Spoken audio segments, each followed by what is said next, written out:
देव सर्वकार्येषु सर्वदा। गजाननं भूतगणाधिसेविता कपीति जम्बो फलचारुभक्षणम्।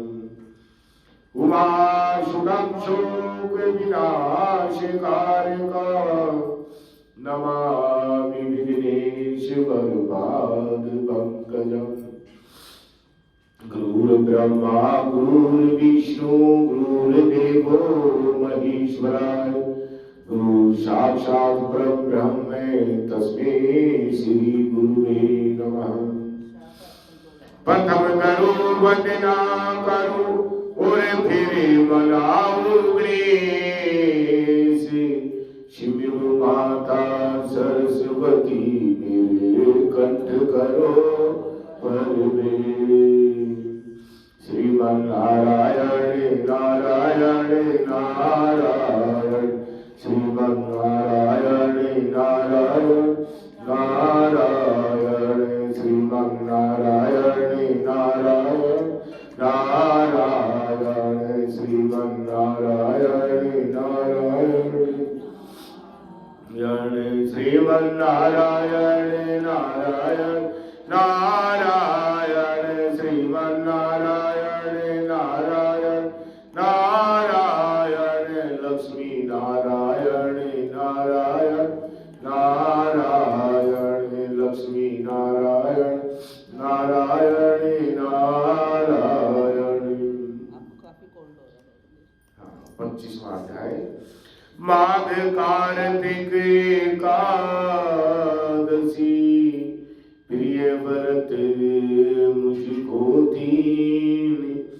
सेवहि तुलसी द्वारिका होवे मुख मेली। श्री कृष्ण जी बोले कि हे प्यारी, नाथ मुनि के ऐसे वचनों को सुनकर विस्मित मन होकर पृथु ने उनका अच्छी तरह पूजन करके उन्हें विदा कर दिया। अब तुमने जान लिया कि माघ कार्तिक और एकादशी ये तीनों व्रत मुझको बहुत प्यारे हैं।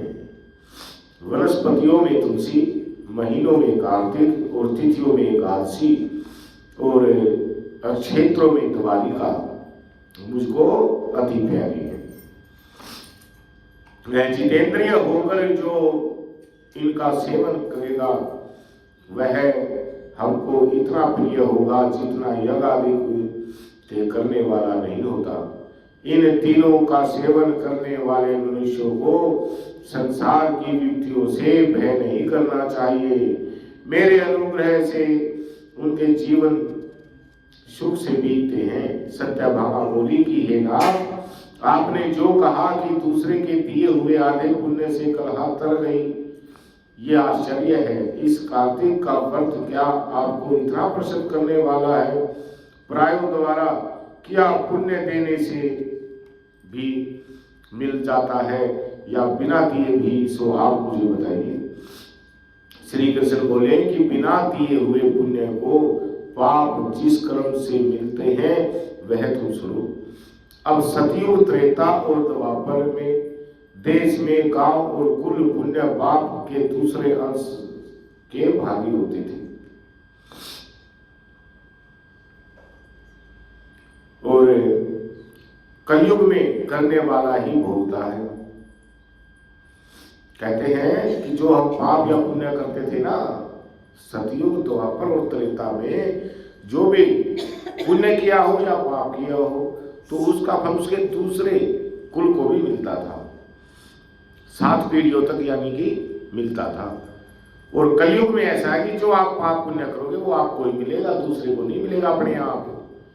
तीनों युग में अपने आप मिल जाता था, लेकिन कल युग में सिर्फ अपने आप ही को ही सीमित रहेगा। अगर आप नहीं दोगे तो वो नहीं मिलेगा किसी को। अब सहसर्ग न करने पर भी वह व्यवस्था कही गई है कि सहसर्ग में जैसे पुण्य पाप दूसरे को मिलते हैं, तो सुनो, जब एक जगह बैठने से, विषय करने से, विवाह संबंध से, एक पात्र में खाने से मनुष्य को पुण्य पाप के आधे फल को प्राप्त होता है। अब पढ़ाने से, यज्ञ कराने से, एक पंक्ति में भोजन करने से और मनुष्य परोक्ष में पाप और पुण्य के चौथाई फल को प्राप्त होता है। देखने और ध्यान से मनुष्य दूसरे के लिए पुण्य और पाप के 100वें भाग को पाते हैं। यानी कि आप दूसरे के लिए कोई व्रत करते हो तो उसका जो 100वां भाग है वो आपको मिलता नहीं, तो सारा उसके पास चला जाता है, क्योंकि वो तो करते ही अब दूसरे के लिए हैं। और दूसरे की निंदा और चुगली करने व धिक्कार देने के से उसके पापों का ग्रहण करके अपने पुण्य देता है। चुगली देना, हाँ, चुगली वगैरह करते ना, दूसरे की निंदा या चुगली करने व धिक्कार देने से, किसी को धिक्कार दिया, पड़ताल दिया, तो से उसके पापों का जो ग्रहण करने वाले पुण्य देता है। पुण्य पाप करने वाले मनुष्य, यानी कि जो हम किसी को निंदा करते हैं, किसी की चुगली करते हैं, वो सारा पाप हमें ही लगता है। कहने का अर्थ ये है, हाँ, चुगली से भी पाप होता है। किसी की चुगली नहीं करनी चाहिए, किसी की निंदा नहीं करनी चाहिए, किसी को डांटना नहीं चाहिए, वो खुद ही उससे भी हमें ही पाप लगता है। अगर दूसरा कोई कुछ कह रहा है, मान लो हम धिक्कारते कब है भाई, कोई कुछ हमें कहेगा तभी तो, अगर कोई हमें गाली देगा या कुछ प्रताड़ना करेगा तो हम तभी तो करते हैं, लेकिन उसको बोलने दो, हम वो अपना पापी हो गया। लेकिन हम भी अगर उसको प्रताड़ना करते हैं, उसको धिक्कारते हैं कि जा, चला जा, मर जा, ईंट का जवाब पत्थर से दिया, हाँ, तो वो पाप भी हमें ही लगता है। तो निंदा चुगली कभी नहीं करनी चाहिए, किसी की चुगली सुननी भी नहीं चाहिए। कोई दो चुगली कर रहे हो, वहां जाकर आप सुनते हो तो उससे ही पाप लगता है। सुनना भी बुरा, कहना भी बुरा। हाँ, और पुण्य पाप करने वाला मनुष्य की स्त्री, नौकर और शिष्य, इनको छोड़कर जो कोई उसकी सेवा करता है और सेवा के अनुसार जो उसे धन न दिया जाए, तो वह सेवा के अनुरूप उसके पुण्य के फल को पा लेता है। नौकरी रख के नौकर को अगर तनख्वाह ना दी जाए तो वो हमारे फल को प्राप्त कर लेता है, ऑटोमेटिकली चला जाता है फल। तभी तो उबार के ढोल वाले को पैसे देते हैं, वो तो उसका अलग है, जो पैसे ले जो फिक्स किया वो तो अलग है ही। अगर हमें किसी से सेवा करवा के पत्नी, और इसमें दिया है कि मनुष्य की स्त्री, नौकर और शिष्य, इनको छोड़कर जो कोई उसकी सेवा करता है, शिष्य का फर्ज बनता है गुरु की सेवा करना, पत्नी का फर्ज बनता है पति की सेवा करना, और नौकरी जो हम तनख्वाह देते हैं, नौकरी उसका भी फर्ज बनता है कि सेवा करना, भाई इसलिए जो है उसको धन मिलता है। इसके अलावा अगर कोई सेवा कर देता है अपने आप आन के, तीनों के अलावा, और हम उसको अगर कुछ नहीं देते हैं, आशीर्वाद ही दे दे, अगर ये भी नहीं देते हैं, तो जो हमने पुण्य किए होते हैं उसका फल उसको अपने आप ही मिल जाता है। तो इन चीज़ों का हमेशा ध्यान रखना चाहिए। अब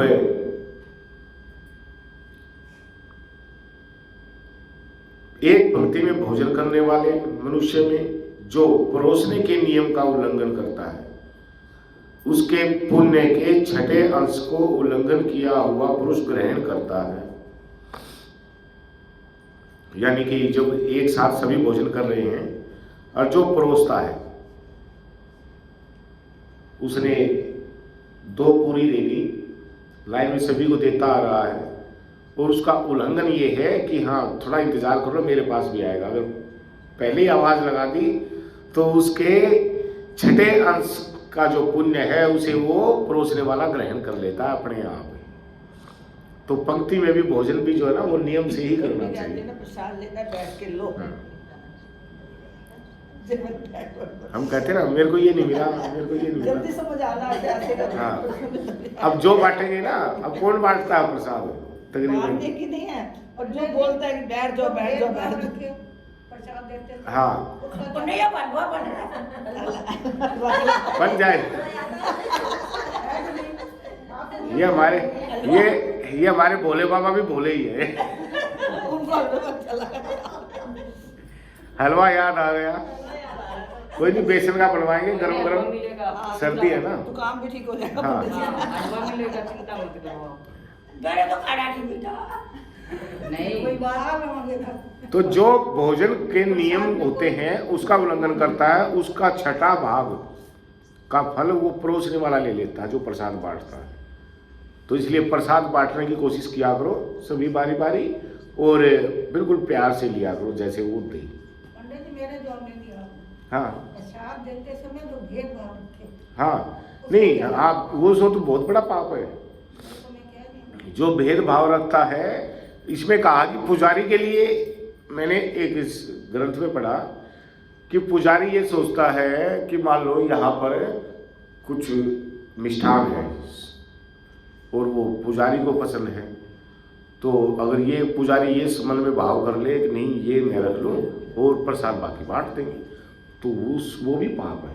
पंडित हमारे दिल्ली में तो ऐसे करती हैं, तुमने 10 रुपए दे दिया 50 रुपए देंगे, तुम्हारे को प्रसाद ज्यादा मिल जाएगा। अब आप जिसने कुछ नहीं दिया ना उसको इतना सही मिलता है। तो ये सारी है ना वृत्तियाँ, सारी वृत्तियाँ ऐसी हैं कि इसमें ना पुजारी कहते हैं। अब एक कथा मैं सुना देता हूँ आज भजन की कथा नहीं कि भगवान जो है, जैसे कहते हैं ना कि भाई कुत्ते की योनि हुई और पशु पक्षी और भी योनियां हैं, तो ये किस प्रकार मिलती है। तो काफ़ी कथाएं पौराणिक बना रखी, लोगों ने अपने आप बना दी, ब्राह्मणों के विरुद्ध बना दी। तो कई कथाएं हैं। एक मैंने उसमें सुना था, उसमें किताब में, कि भगवान कुत्ता मांगता भगवान से कि मुझे जो है ना आप आयु थोड़ी दे दो, लेकिन ना मठाधीश उसे ना, वो ब्राह्मण को कहते हैं ना कि ब्राह्मण के उसमें कुत्ता नहीं रखते। अब कुत्ता जहाँ छूत वो होता है, अशुद्ध होता है, जहाँ भी छू लेता है वहाँ से अपवित्रता आ जाती है। और ये बात भी सत्य है, ये पशु है। तो उसमें कहा कि ब्राह्मण ने जो है इसको मंदिर से भगा दिया। जैसे मंदिर में आ जाए तो मंदिर में पुजारी ने भगा दिया, मठाधीश ने। उसमें पुजारी भी नहीं लिख रखा, ना ब्राह्मण लिख रखा, उसमें मठाधीश लिखा हुआ है। अब मठाधीश कौन होता है? जो मठ का महंत होता है, जो उसे संचालन करता है, संभालता है। तो कि हम जो है ना ऐसी वो हो जाए कि कुत्ता गया फिर भगवान के पास, अब उसने हटा दिया। तो बोला जी अब क्या करें? बोला जी ऐसा करो, मेरा न्याय करो कि आप जो है, जो ये मठाधीश है, ये भी अगले जन्म में कुत्ता हो जाए। तो अब चलो ठीक है, तथास्तु। तो ऐसे किया, और अब इतने मठाधीश हुए हैं। अगर मठाधीश ना हो, पुजारी ना हो, ना तो मठ चले। पहले मठ ही चलते थे, मंदिर की बात, मंदिर तो बहुत बाद की बात है, शिवालय तो बहुत बाद में आए हैं। उससे पहले तो मठाधीश होते थे। और उन मठाधीश में जो अभी नागा बाबा ये जो आते हैं ना, सबके अलग अलग साधु हैं, ये मठाधीश ही हैं। तो अगर एक सोचने की बात है, अगर हम मठाधीश जो की सेवा जो मठाधीश करते हैं और उनको अगले जन्म में कुत्ता की योनि मिलती है, तो ऐसा नहीं है।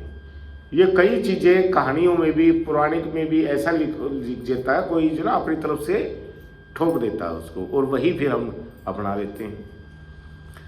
अब गरुड़ पुराण के तहत सुनो आप कि कुत्ते की योनि कैसे प्राप्त होती है। पंडित होकर, पुजारी होकर, मठाधीश होकर, जो भगवान के शरण में है, भगवान के नज़दीक है, वो इतना नज़दीक आने के बाद भी मदिरा पान करे तो उसको कुत्ते की योनि प्राप्त होती है। जो दूसरी पर स्त्री को गलत नज़र से देखे, कोई भी इंसान उसे कुत्ते की योनि प्राप्त होती है। यह गरुड़ पुराण में लिखा हुआ है।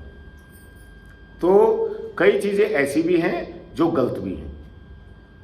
तो उसने जो है, अब पुजारी, हाँ एक चीज जो मैं थी वो मैंने बता दी कि अगर कोई ऐसा कहे कि हाँ पंडित जी ये सोच ले कि नहीं ये अच्छा है, ये चीज़ बढ़िया है, ये मैं घर ले जाऊंगा, इसे मैं रख लेता हूँ और कोई जो बांट देता हूँ, तो वो भी एक पुजारी के लिए पाप ही होता है।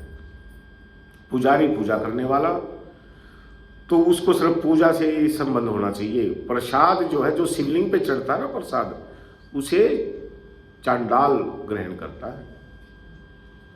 शंकर भगवान ने उबासी ली, उबासी जैसे एक पुरुष उत्पन्न हुआ कि बोलो हे शंकर भगवान बताइए मैं क्या खाऊं, मेरे को तो भूख लगी है। अब शंकर भगवान के पास क्या था, बेल पत्र, भांग धतूरा इत्यादि, वो जो शंकर भगवान ही खाते और कोई खाता ही नहीं है। तो बोले भाई मेरे पे जो फल चढ़ जाए ना वो तू खा लिए तो ठीक है। तो शिवलिंग पे जो फल चढ़ता है वो उसका भाग होता है। परंतु अगर योगीनाथ, जो शंकर भगवान के पुजारी होते हैं ना, जोगी जिसको बोलते हैं, कास्ट वाइज जोगी बोलते हैं, और पुजारी जो है महंत, जो मंदिर का पुजारी है, वो अगर उसे उठाकर दे देता है आपको तो वो अमृत के समान होता है।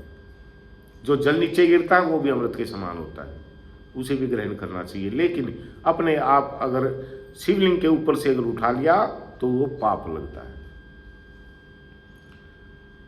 तो इसलिए जो ना ये बातें भी हमें पता होना बहुत जरूरी है।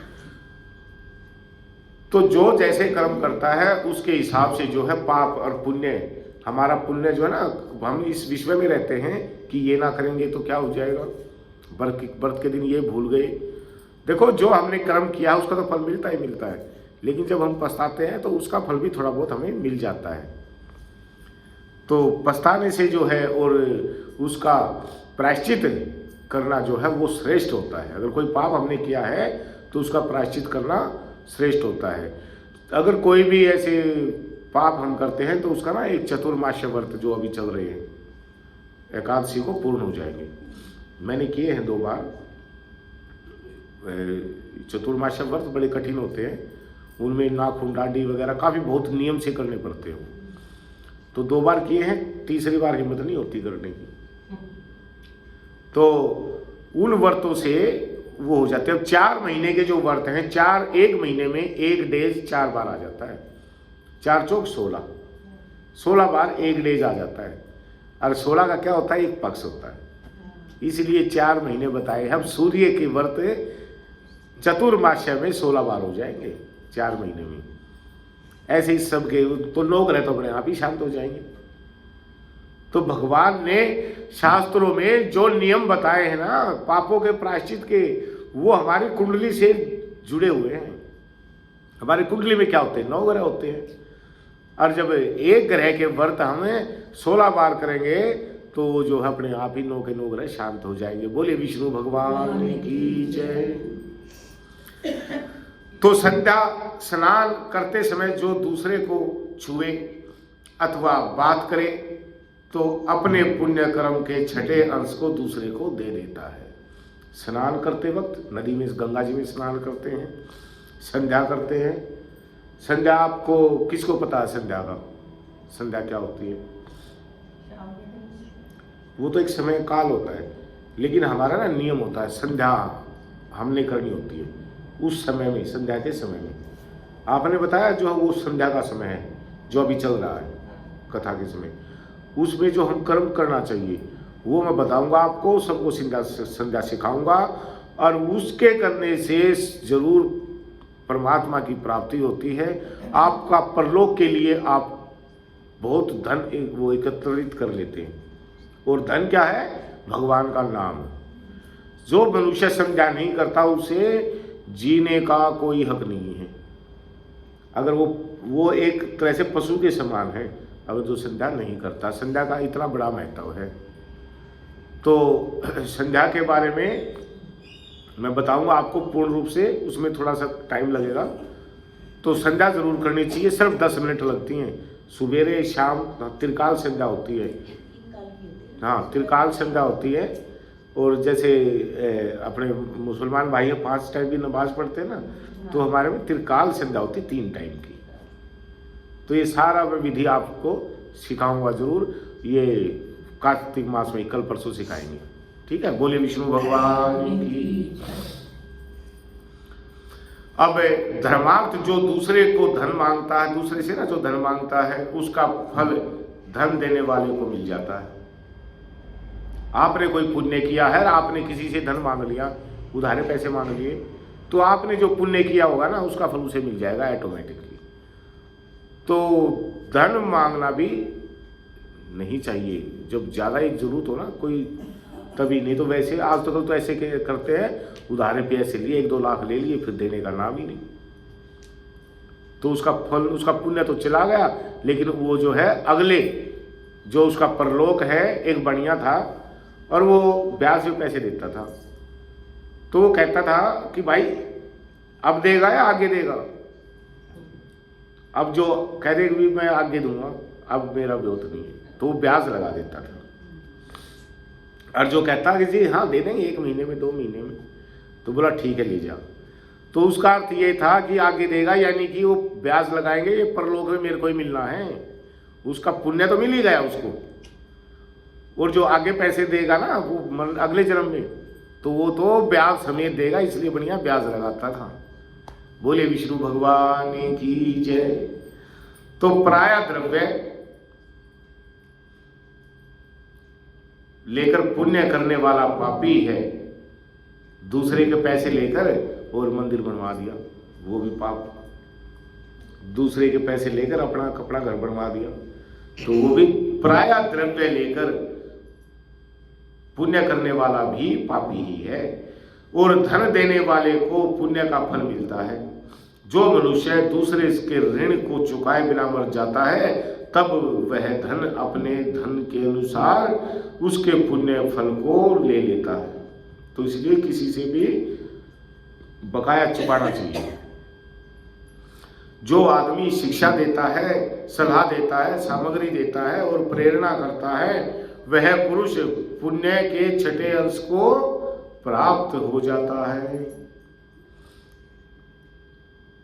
सलाह, शिक्षा, सामग्री देता है कि ये हवन सामग्री है, ये ले ले, घी मेरे से ले ले, तो ऐसे करते हैं ना, तो उसके जो है पुण्य के 6ठे अंश को वो अपने आप ही पा लेता है। प्रजा के पुण्य पाप के 6ठे अंश को राजा हरता है। राजा जो ना, राजा इस गांव में जो भी व्रत जप तप करता है, अब राजा जो है उसके 6ठे अंश को अपने आप राजा के पास चला जाता है। और इस तरह शिष्य का गुरु, स्त्री का पति, पुत्र का पिता हरता है। यानी कि शिष्य जो पुण्य करेगा तो गुरु को मिल जाएगा 6ठा अंश, और स्त्री जो करेगी वो पति को मिल जाता है अपने आप। देखा कैसा नियम है।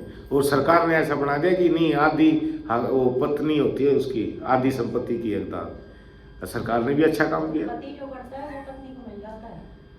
पति जितनी भी पूजा पाठ करता है ना, उसकी अधिकारिणी होती है पत्नी। हाँ, पत्नी का भी मिल जाता है, अर्धांगिनी जो बन जाती है। हाँ। स्त्री का पति, हाँ, स्त्री का पति और पुत्र का पिता हरता है।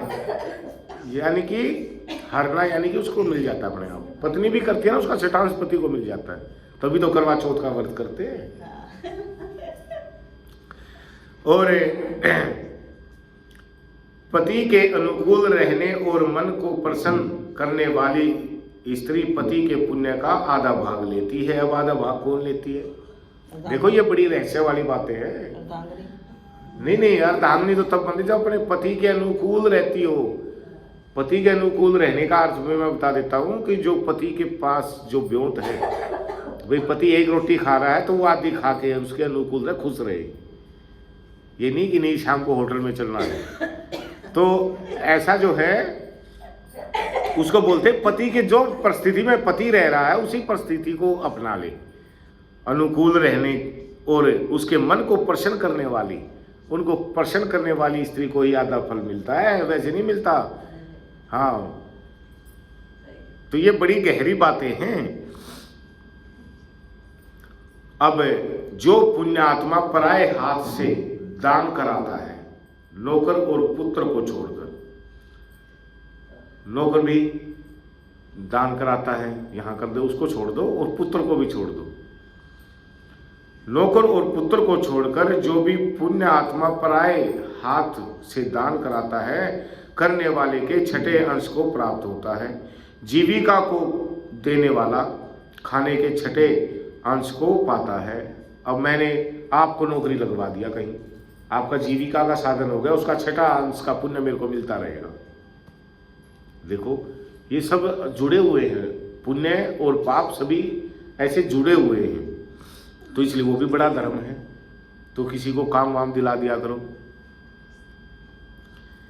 और जीविका देने वाला खाने के छठे अंश को पाता है। जो जीविका देता है ना, जो रोजगार देता है, जिसको देता है उसके छठे अंश को वो पा लेता है, पुण्य के छठे अंश को। जो वह उससे सेवा न करवाए तो ऐसे बिना दिए इकट्ठे पुण्य भी मनुष्य को मिलते हैं। और परंतु कलयुग में, अब कलयुग की बात सुनो, कलयुग में नियम नहीं है। अब पुण्य और पाप को भोगने वाला करता ही होता है। ये कलयुग में इसका कोई नियम भी नहीं है। पुण्य और पाप को भोगने वाला करता ही होता है। इसमें एक पुराना इतिहास बड़ा पवित्र उग्र बुद्धि को देने वाला है, सो वो कल सुनाएंगे। बोले विष्णु भगवान की जय। श्री कृष्ण गोविंद हरे मुरारी, हे नाथ नारायण वासुदेवा। श्री कृष्ण गोविंद हरे मुरारी, हे नाथ नारायण वासुदेवा।